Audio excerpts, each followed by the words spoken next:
No, I just want to let you know I'm going to do a protest against you. Yeah, I'm going to kill myself. I'm going to post all the video evidence of your misconduct. Why do you want to do that? Because I want you held a cannibal. But we don't want you to hurt yourself. Well, I think it's a good idea. There's a guy in Canada, right? Guy in Canada tried to help men who are victim of domestic violence. You know what Canada did to him? They victimised and persecuted him. That's the government. And you're government officials, aren't you? Yes. So why can you be violent and aggressive to me? I don't want to be violent or aggressive to you. Yeah, but Officer Mullen, Hayley Neville, right? Sorry, I need to take these off. There's reading glasses. I need this to be clarified. I have nightmares of this guy. Officer Mullen, right? And I'm an idiot, right? This girl attempted suicide 2 times. First time I had police, ambulance and fire truck because I needed a defibrillator, right? I had my landlord ring me up on a Sunday. Oh, the neighbour said your house is on fire. No. I had a girlfriend here who wanted to kill herself and they needed the fire truck for the defibrillator. She rang me back on the Monday. No, the neighbour said that their house was definitely on fire. I said, come and have a look if you like. People are cruel and nasty ever since COVID. This frickin' neighbour here, I tolerated it. I've been here for 13 years, mate. I had a burst water main 1 year ago. You know what he did? He threatened the landlord, I'm going to sue you, you wrecked my foundations, all this water's running my house. You know, I'll sit there to have a smoke every morning and we turn the water off for a whole month. And my landlord's a tighter. You look at this house, it's a shithole, right? But I pay $300 a month and I've been here for 13 years. It is my home. I understand people don't like it, but no one's got a right to victimise me. Well, we don't want you to feel that way, Alan. We just want to have a conversation. I don't believe in society anymore, mate. Okay. I've given up. I'm an engineer and I'm an accountant.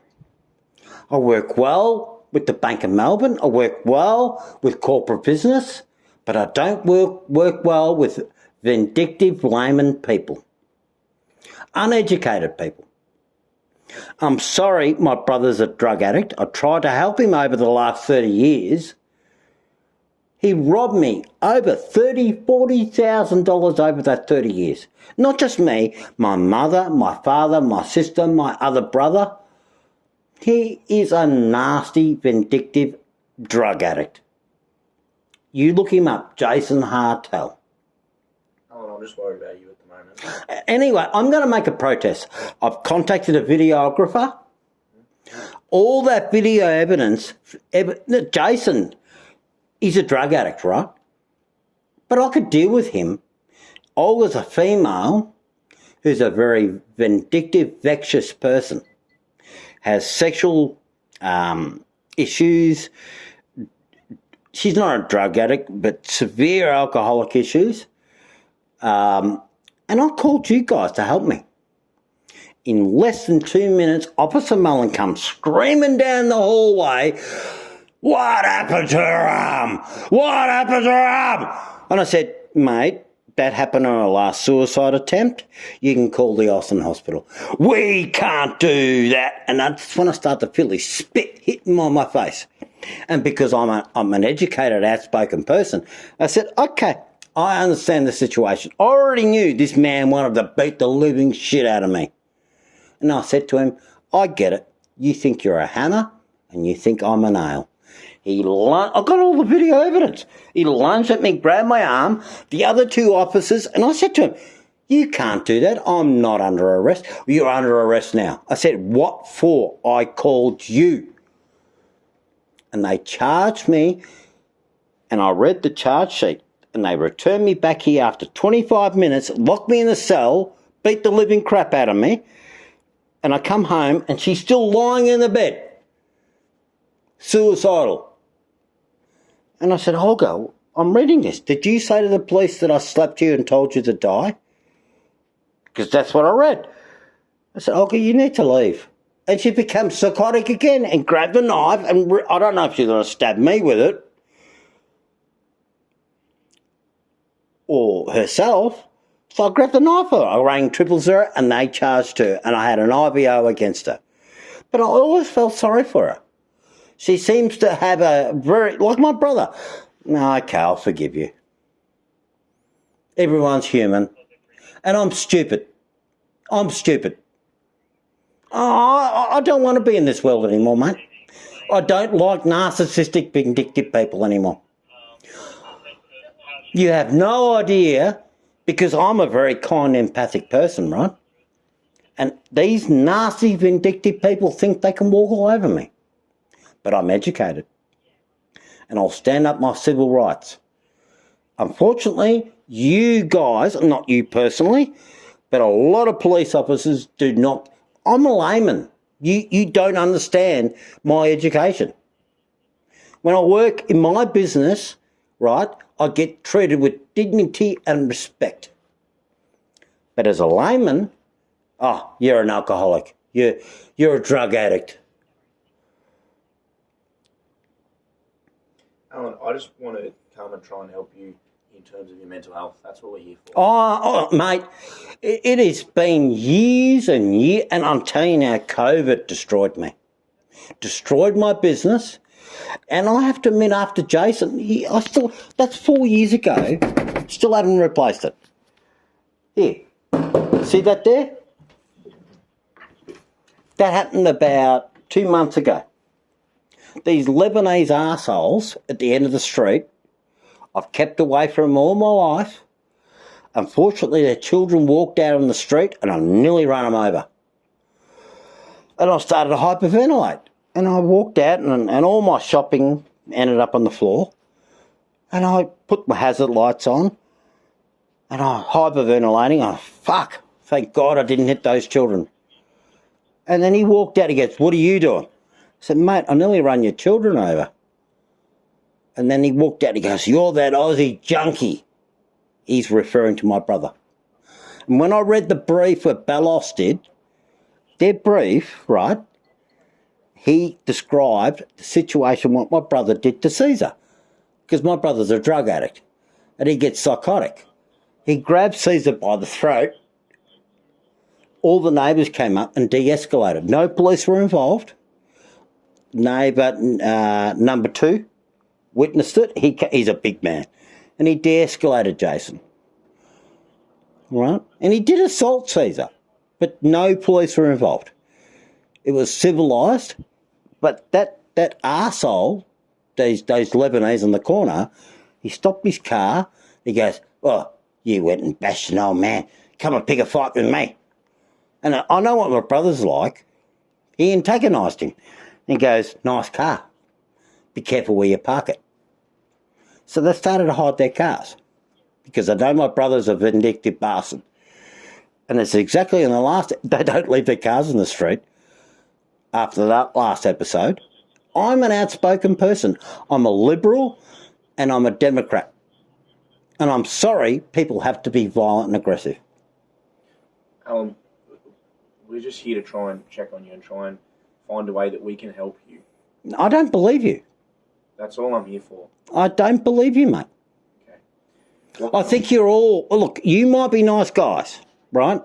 But I know, look, my friend's a police officer and he's an inspector. Well, what do you call a high up? He does undercover, sex crimes.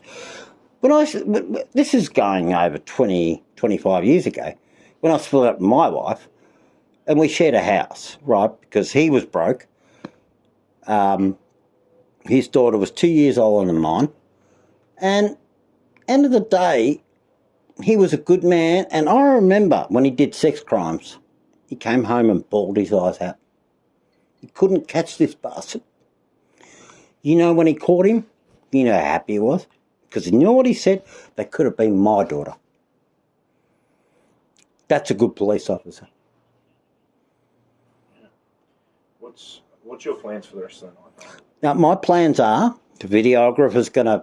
I've already sent all the video evidence, and he's going to edit it all, and I'm going to put it on TikTok, YouTube, and a friend of mine, which is a drug... He's not a friend of mine, but a friend of a friend, he said, if you want to kill yourself, I'll give you some heroin, a lot of drugs, and he said, you inject that into yourself, you won't even feel it.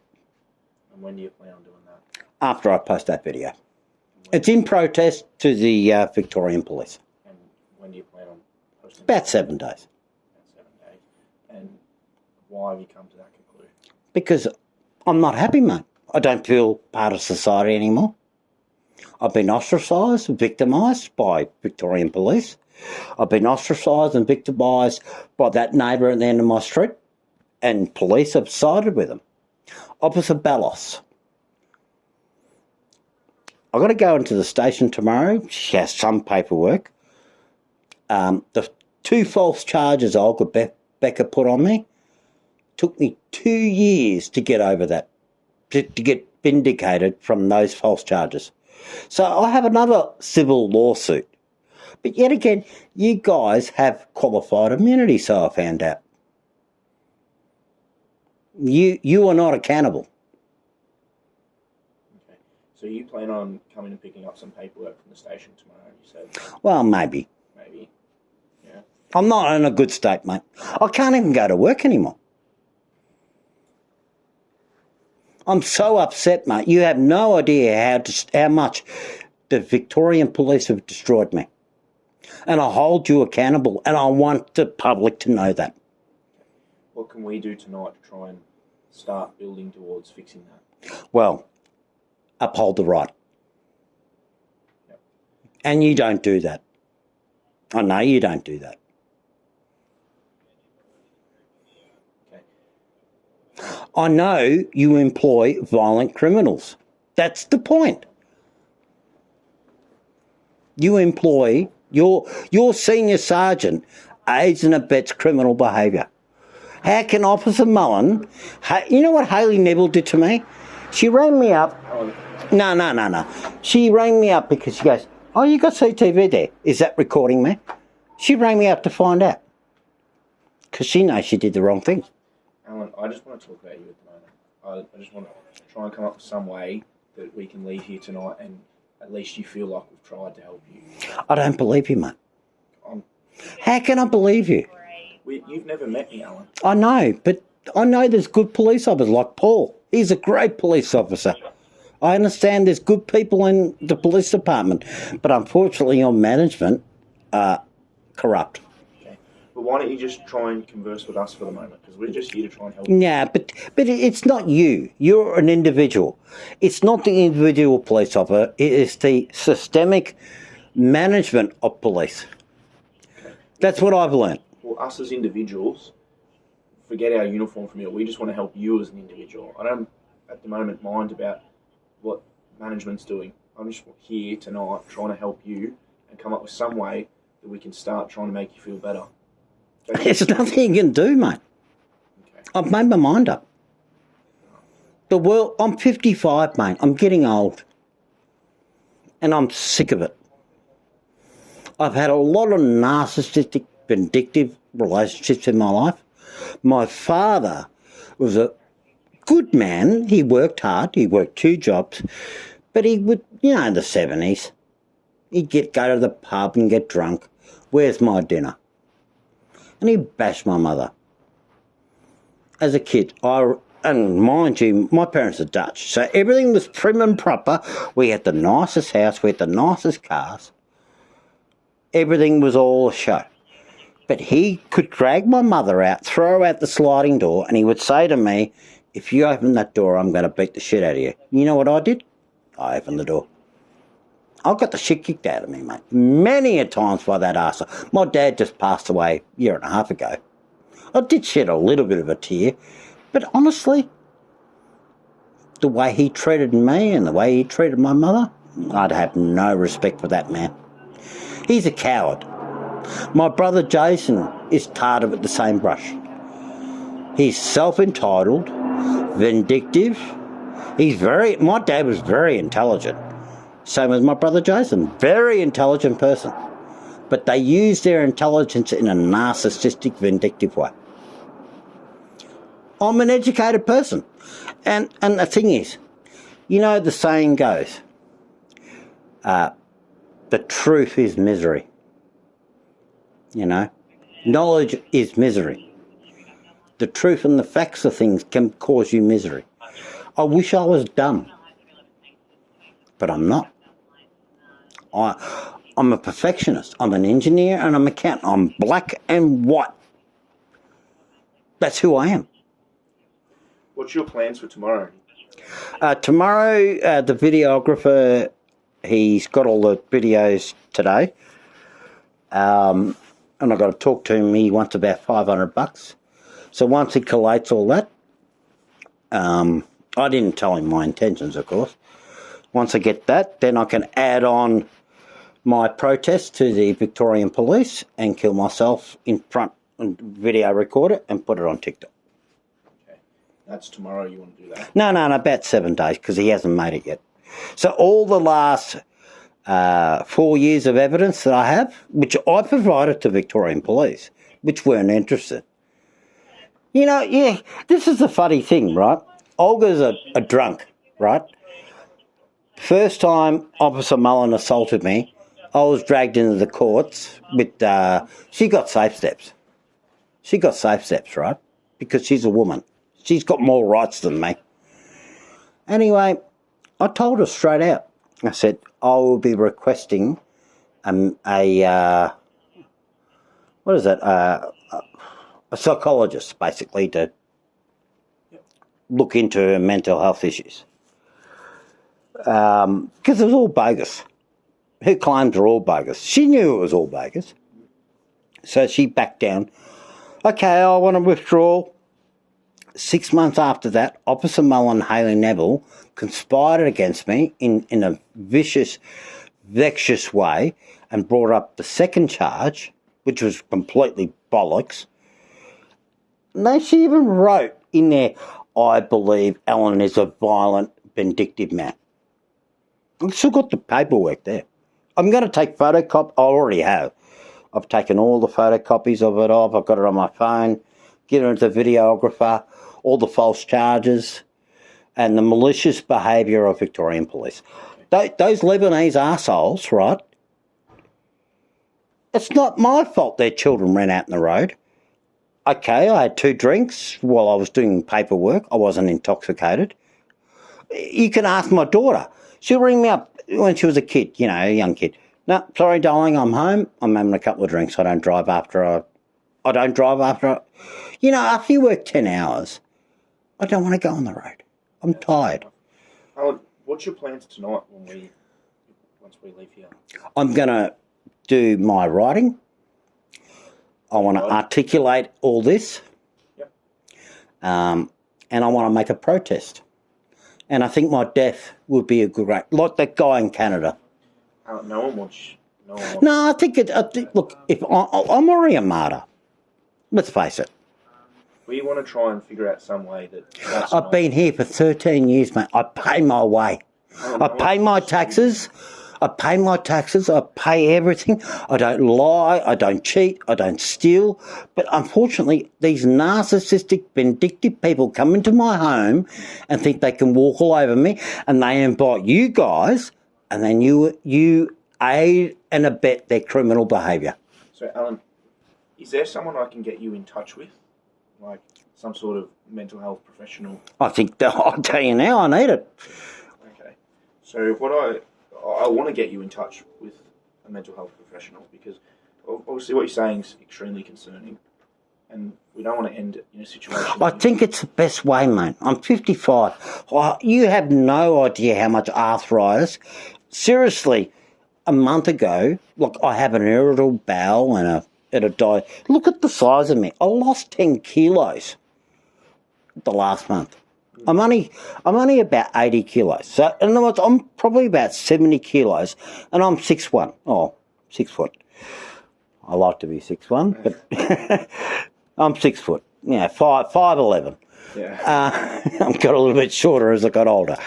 5'11 and 3/4, actually, when I was 18. Okay.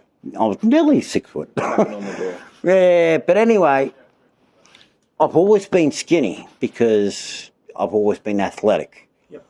But it happened after my divorce when I was 23. I started getting an irritable bowel. It runs in the family. My mum has it, my dad has it. But then I would start throwing up. It was like diarrhea, throw up, get better. I was working at Trustmakers. Oh, this is over 20 years ago. They said, Alan, you keep going to the toilet, you keep getting sick. We need production. And I said, I'm sorry, I'm not well. So I went part-time and I trained someone else up. But that illness, I don't know if it's stress-related, I don't know where it comes from, but I have been through a lot of trauma in my life. I'll tell you now, when I was, and this is when you're in trauma, you reflect back of all the trauma that you've been through. When I was in grade 3, my Mrs. Quinn, and this is another memory that's popped up in my head. Mrs. Quinn would always threaten me. She's going to send me to Mr. Ryan. You know what Mr. Ryan used to do to the boys? Pick him up by the hair and look him in the face, and he used to have a little twitch. Narcissistic twitch. And he'd look you right in the eyes. By your hair. And the Catholic Church decided that was Mrs. Quinn used to threaten me with that in grade 3. I stayed down in grade 3, right? Because they threatened to put me in Mr. Ryan's class. Hell no. I'm not going in his classroom.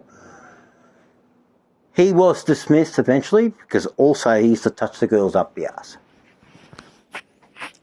You know, I met him about 10 years ago when I went to visit my mum. I was walking down the main street.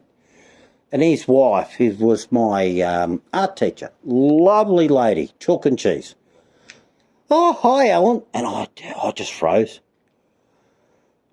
Oh, Mr. Ryan. And I didn't know what to do. And he acted like nothing ever happened. And his wife was a lovely lady. And I said, you know your husband is a pedophile? And I walked away. He didn't sexually abuse me. He physically abused me, but he sexually abused the girls. Yeah, and he got away with it because he worked for the Catholic Church. Alan, what's your phone number? 0405 Yep. 41 Yep. 58 Yep. 14. Now, as I was just talking to you about before, is something I can put in some referrals for you so that a mental health professional will reach out to you. Are you happy for that? Yeah, I'm happy for that. They'll probably reach out to you. But the thing is, I'm done with being victimised and persecuted. Well, we're trying to stop that. I'm trying to. And I understand I'm a kind, empathic person, and I'm too forgiving. Same with my brother. 30 years. That little bastard nearly drowned at 2.5, and I fucking saved him. You know what I say to him? Fuck. And I did it out of instinct. I wish I let the little bastard drown. My life would have been a lot better. The world is a cruel place. As I say, hopefully these professionals can get in contact with you and we start working through some of this. I mean, we're just here tonight because I am disturbed. That's true. We just want to help you. We just want to. Yeah, Officer Mullen didn't want to help me. Oh, Officer Haley Noble didn't want to help me. Officer Bellos didn't want to help me. But those fucking lebs, they came here, they chased me, all because I said I nearly ran your children over. Instantly became violent and aggressive. He started to push me, call me an Aussie junkie. He thought I was Jason. That's what I believe. When I read the brief from Bellos, the brief said I went into the property, grabbed him by the throat. That is not my nature, mate. What have you been doing tonight, Alan? Cooked a nice steak. Oh yeah. How do you like your steak? Medium rare. That's the right way to cook it. Go to Joe Varsi. Yep. You know Joe Varsi? Mm-hmm. T-bone steaks, $21 a kilo. Yeah, that's good. They're magic, mate. They are. And What have you done after dinner? had a couple of glasses of wine, probably about 4 or 5. Yeah, 4. So what? Red wine, white wine? No, just white. Just white wine? Look, I've got to keep away from bourbon or scotch. Yeah. Have you had any of that tonight? No. So how much of a bottle of wine do you reckon you've had? Drank about 5 drinks. Fine. Okay. I can't drink wine very fast. Is that usual? Do you usually have about 5 drinks or just... No. Look, it takes a little bit of the tension down. Yeah. You know. Are you thinking about maybe going and having a sleep after this or... Yeah, look, I worked on Sunday. Yep. Yesterday, you mean? Yeah. Same thing, you know, I've worked for him for 12 years and he's getting old. And he knows my price is $200 cash. And I did my line. Because he go, you're only there for an hour. 200 is too much. And I said, Con, if you don't appreciate my service, don't call me up. You don't have to pay me. I don't want to argue with you. I've got enough on my plate and I don't want to work on a Sunday. Drive all the way to Albert Park. You know what I mean? Yeah. Jump off on a roof, pick up at 8. I'm getting old. I tell you now, it took me 4 goes to get that fan and my left-hand shoulder. Oh, it hurts. Yeah. So I'm 55, mate. I can't do it anymore. When I was 30, I could do it. When I was 40, I could do it. But now at 55, I need a hand. I need someone else to help me to do it. But there's no one wants to do it. If I have to employ someone, I have to pay them minimum of 4 hours, minimum of $30 an hour. Cash. No one wants to work on wages, and I can't. If I put them on the books, then I have to get liability insurance. I have to change my payroll. Yeah, that's right. Look, if tonight you just want to go inside and have a sleep, as I say, we're going to put in those referrals for you. And hopefully look, the thing is, I'm an educated person, and I overthink things. Yeah. That's the truth of the matter, and I'm very, very disturbed. You have no idea. Every third night, I still can see Officer Mullen spitting in my face.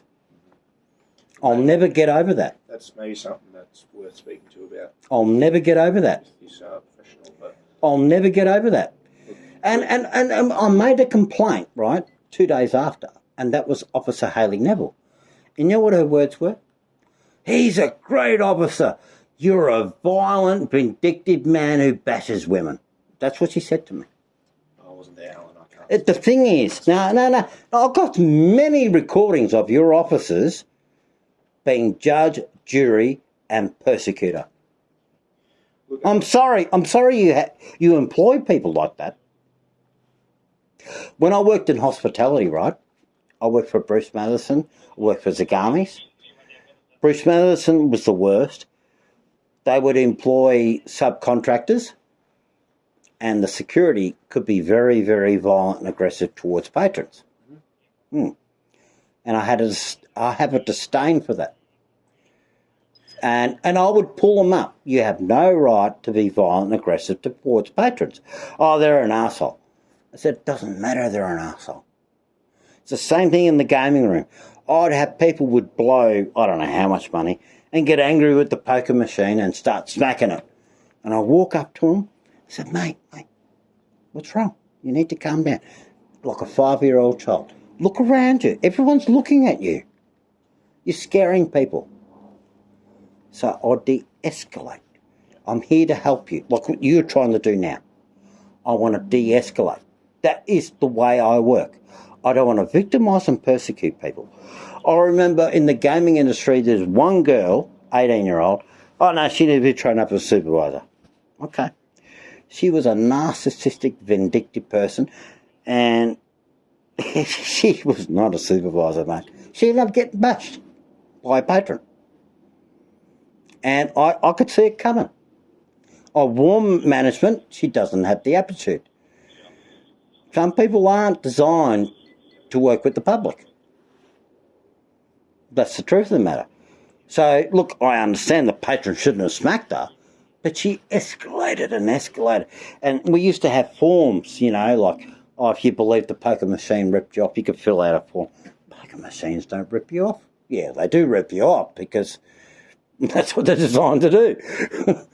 They're entertainment. Yeah. Oh, Alan, You understand my logic? yeah, I do. So, I'm happy. I'm very black and white, mate. Yeah, look, I have no issue having a chat with you. I'm happy that, for you to go inside and get some rest tonight and do whatever you want to do. And if you need us, obviously, as I said, we're going to put those referrals in for you, which you said. That'd be great. So Well, you got my number? Yep. Do you want my email? Yeah, I'll take your email down. It's my business name, which They is... know that they're going to... So they'll call you on no caller ID. I'll just give him my business card. Yeah, that'll help.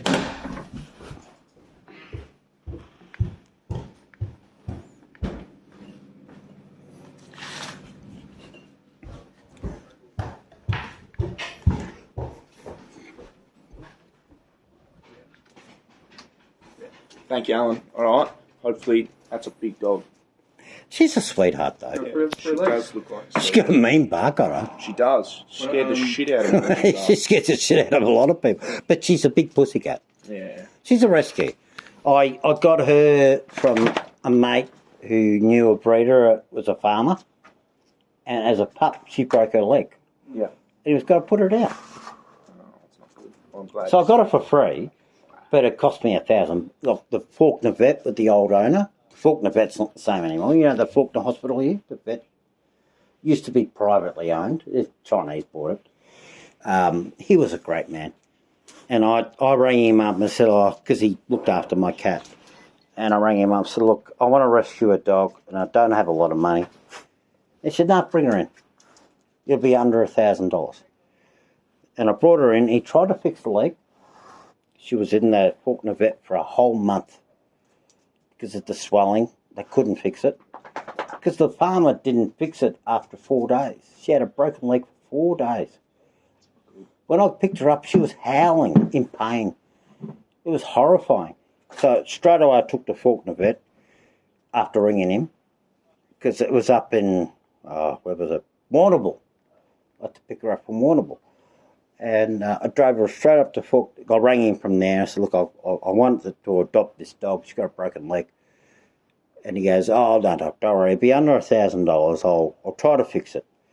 And it didn't work. Yeah. It was in that surgery there for a whole 3 weeks till the swelling went down. And then he amputated the leg. So she was there for over a month. And he gave me the bill, I think it was $900.